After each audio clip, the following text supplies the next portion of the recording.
by title. The policymakers who worked tirelessly to pass it, including, of course, our own President, Joe Biden.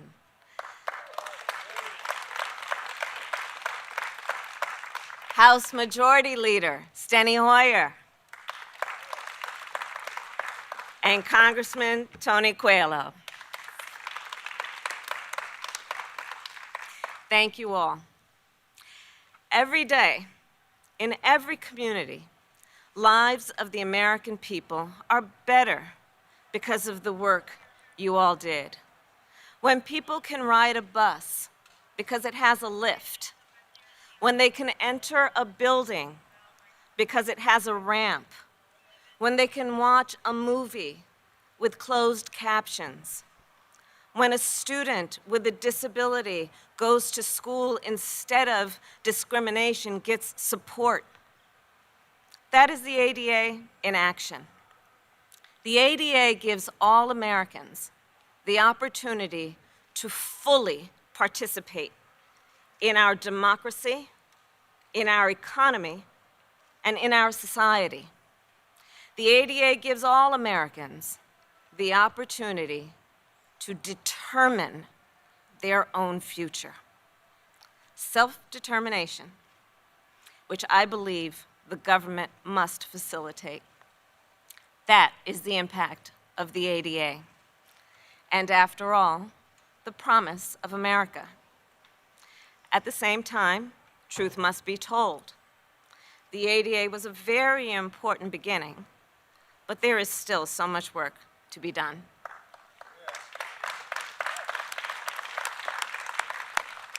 Both on enforcement and future legislation.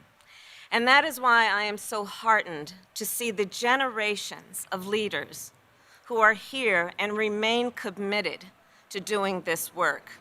In fact, earlier this month, I met with several leaders of the disability community who are fighting for voting rights. And they told me about the obstacles voters with visible and invisible disabilities face when casting a ballot. Long lines, rickety ramps, broken elevators, tables that are either too high or too low, complications with voting assistance. The list goes on and on. One of the leaders, in fact, said to me, she said, "Vice President, equity cannot be achieved without disability being part of the equation. This is a fight that is a civil rights fight, a human rights fight. This is about equity. And whether or not we are truly committed to the principles of equity in every way that we as government and as a society can enforce those important principles. And as we all know, that truth is not just about voting then. It is also about employment. It is about an education starting with pre-K. It is about being able to live in your home and participate in your community, which is also why we must invest in in-home and community-based services.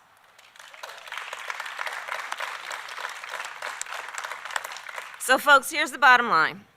The President and I will continue to fight with you to make America more accessible for all people.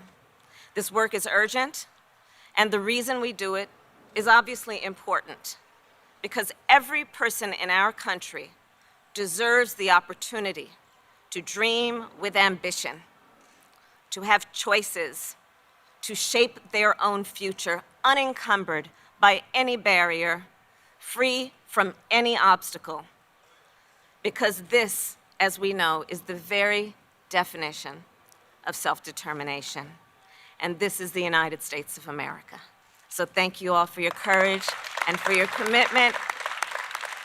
And now, it is my great honor to introduce a person, a leader, who exemplifies all of that. Tyree Brown is an artist who lives in Maryland, and she is focused on building a future of her own design. I am grateful to her for her extraordinary leadership and that she is here with us today. Please welcome Tyree Brown.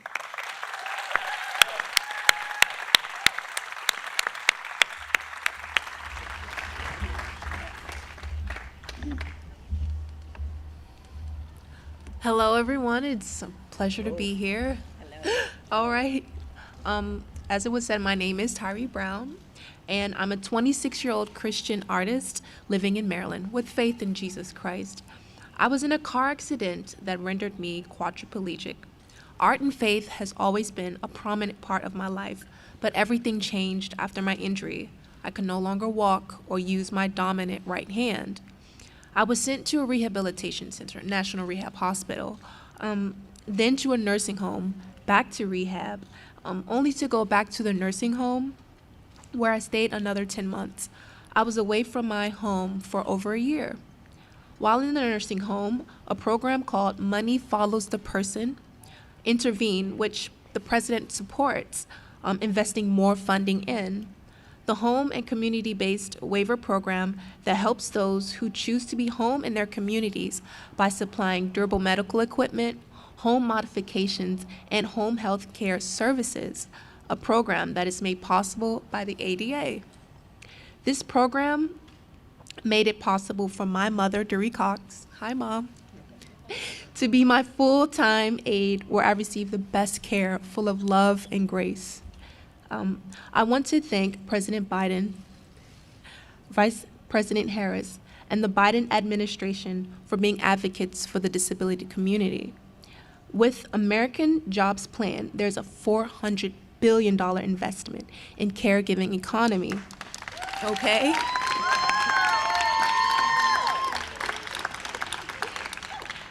And this will directly, positively impact my mother as she is my aide.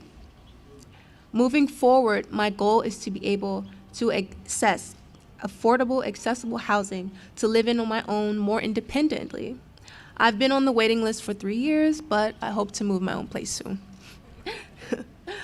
I am now home with my family and working as a freelance visual artist. I received my associate's degree at the Corcoran College, which is actually across the street from here. I exhibited my work at the Corcoran's next exhibition, as well as a Ross Showcase exhibition. I attend Highway Deliverance Church, where I volunteer in the reading of the Bible for my pastor, Pastor Hughes. I am also a new volunteer with the Disability Partnerships, a nonprofit organization that aims to support individuals with disabilities like myself. I'm also a newly board member of Independence Now, also a nonprofit organization. Because of the ADA, I was provided with numerous services like the Money Follows the Person program. The ADA, pushed for a more inclusive environment for wheelchair users, like making more public buildings and more public transportation wheelchair accessible. The ADA pushed for wheelchair ramps, curb cutouts, and public spaces, which made it possible for me to get around throughout my community. I was worried I would not be able to live independently and pursue my dreams of being an artist, but now there are programs that are helping me achieve my goals. It is thanks to the ADA, which paved the way for me with the full support of President Biden. Thank you, President Biden and Vice President Harris, for advocating for the disability community and celebrating the 31st anniversary of the ADA. I am honored to be here and especially to now introduce President Joe Biden.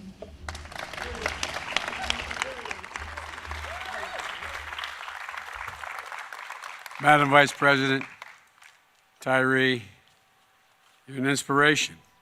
Thank you for sharing your story. 31 years ago today, on the south lawn of the White House, President George H.W. Bush signed the Americans with Disabilities Act. He was surrounded by disability advocates and bipartisan members of the United States Congress, just as we are today. Speaker Pelosi, welcome, by the way, Madam Speaker, Chairman Leahy, Leader McCarthy, Senator Casey, Congressman Scott, Congressman, where is he? There you are, Paul. You understand this better than anybody does. I want to thank you, Congressman, for all your work. And I want to thank you all for being here. Second, by the way, where's Mom? Mom, is she here? Oh, she's watching. Okay, I thought you looked and said, Mom is out there. I was going to ask her to stand up, but Mom, you can't stand up if you're home. But folks. Thank you for what you've done. The second gentleman is here as well. Thank him for being with us as well. And some of the same folks who fought so hard for this landmark legislation are with us today. I just got off the phone with one of them, a guy named Tom Harkin. And 2 days ago, I was on the phone with one who just had his 98th birthday, Bob Dole. But no one worked harder than Tony Coelho to get this done. House Majority Leader Steny Hoyer. Others weren't able to join us today, but were instrumental in bringing this to life. Dear friends, as I said, like Tom Harkin and Bob Dole. And I also spoke, as I said, Bob is wanted to pass on his regards, as did Tom. Tom's up in Wisconsin, working on, he said, on ADA, doing something up there, and I didn't explain exactly what. There's still more with us that are here in spirit, like Ted Kennedy, Major Owen, the Congressman Major Owen, countless other advocates. I was enormously proud to be a co-sponsor of the ADA, as Pat Leahy was as well, if I'm not mistaken, as a member of the United States Senate. And I'm proud to be here today as president alongside so many fearless champions who represent the ongoing legacy of this law from the foundations to its future. 31 years ago, after its passage, many Americans have never lived in a world without the ADA. Generations have grown up not knowing a time before it existed. But many of us can still recall in America where a person with disability was denied service in restaurants and grocery stores, and could be, where a person using a wheelchair couldn't ride in a train or take a bus to work or to school, where an employer could refuse to hire you because of a disability. An America that wasn't built for all Americans. Then we passed the ADA and made a commitment to build a nation for all of us, all of us. And we moved America closer to fulfilling that promise of liberty and justice, and maybe most importantly, dignity and equality for all. You know, and perhaps most importantly, we did it together. This was a Democratic bill signed by a Republican president, a product of passion and compassion, not partisanship. Progress that wasn't political, but personal to millions of families. I'll never forget the moment the ADA passed, and you may remember, Pat, standing on the floor of the United States Senate, and Tom Harkin saw recognition, he rose. And the first time in the history that I'm aware of, in the United States Senate, he stood up and he signed in a speech to his brother. Tom wasn't just sending a message to millions of deaf and hard of hearing folks. He was speaking to his brother Frank. It was personal to him. It was personal to Bob Dole as well, who lost the use of his right arm in a heroic effort during World War II, who laid out in a hospital for almost 3 years. His injury is listed, and they've also lasted an entire lifetime. But like so many Americans, he turned his disability, his apparent limitation, into greater purpose and will. He made the rights of disabled Americans a lifelong cause. And for more than 60 million Americans living with disabilities, the ADA is so much more than a law. It's a source of opportunity, participation, independent living, and respect and dignity. The bulwark against discrimination and a path to independence. And for our nation, the ADA is more than a law as well. It's testament to our character as a people, our character as Americans. It's a triumph of American values. But of course, this law didn't bring an end to the work we need to do.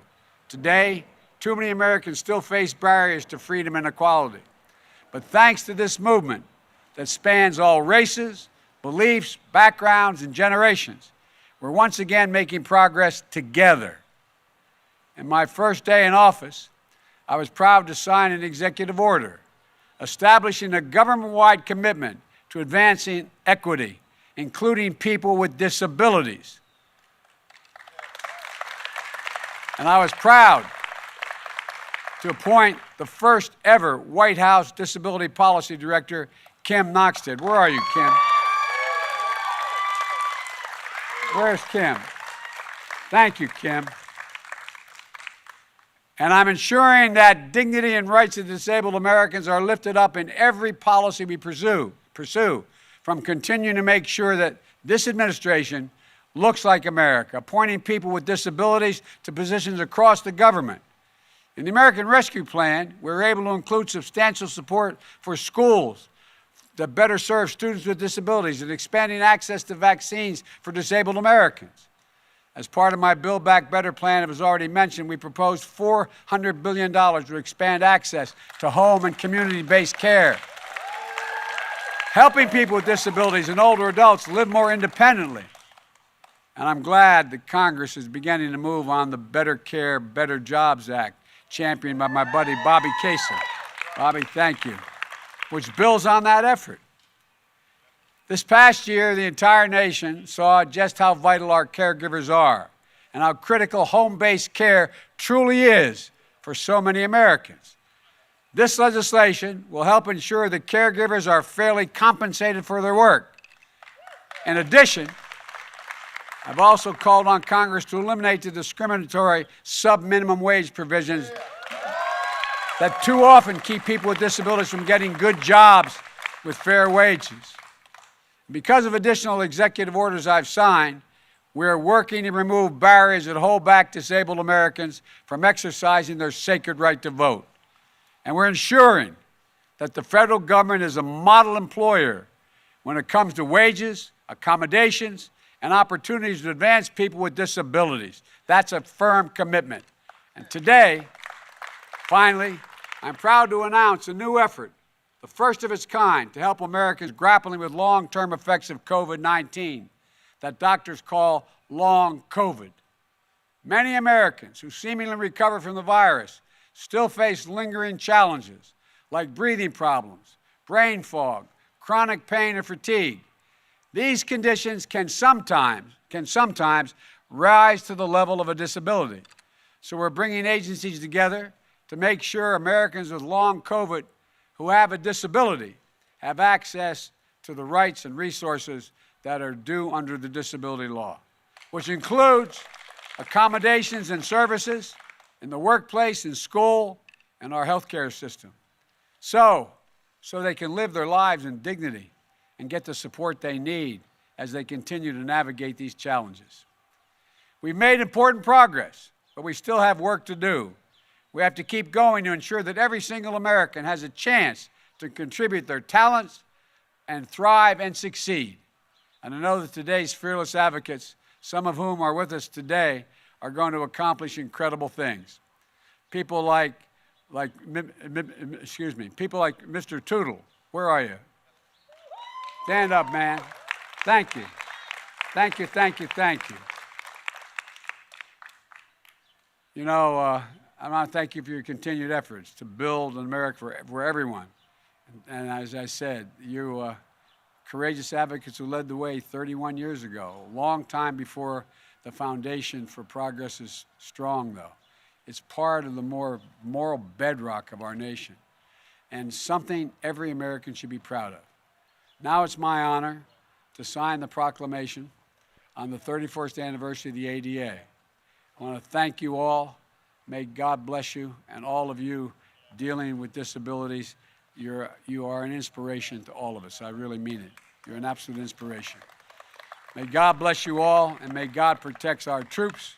And I'm going to walk over and sign this. I'm going to invite up, though, Nancy, come on up. Stenny, I think we ought to get you up here. You're a big part of it, Tony Quello. Am I leaving anybody out? Pat, you were there at the time, weren't you? Well, get your rear end up here and put your...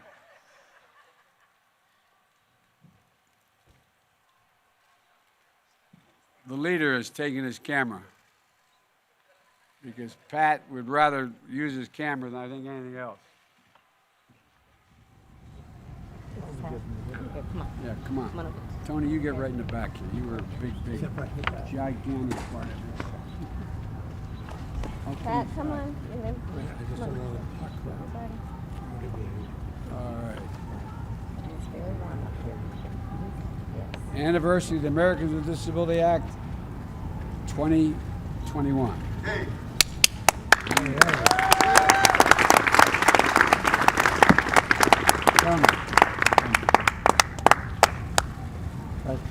to see it. Madam Speaker.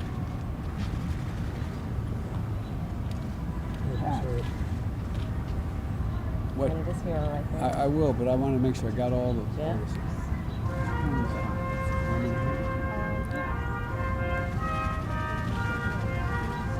Thank you, everybody. Let's keep it going. Well done.